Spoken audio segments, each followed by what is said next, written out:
Bir cavan xanımdır, bir 25-26 yaşında xanımdır. Gəlibdir, belə keyfi də pisdir.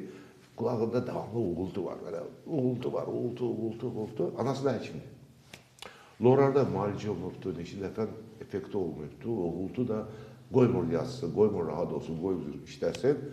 Mən də belə baxdım, uğultu vardı.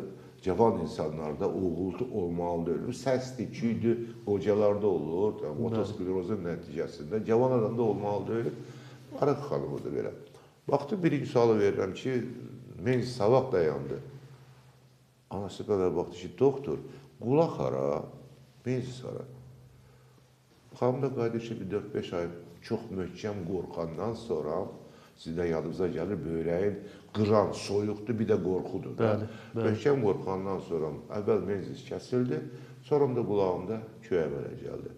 Çox hassas, həmənki yenə də böyrək kanalının zəifliyi sayılır bu. Böyrək kanalının R3 nöqtəsini, R7 nöqtəsini stimulyasiya edərək və siz seanslardan deyirdiniz də, o xanım orada məsələn, hər bir xəstəliyin öz gedişi var. Mən bu xanımda, məsələn də, biz ayda 4 gün işləyirdik cəmsi. 4 dəfə gəlirdi, 4 seans edirdik, gələn ay 4 seans, o birisi ayda 4 seans, toplam 12 seans.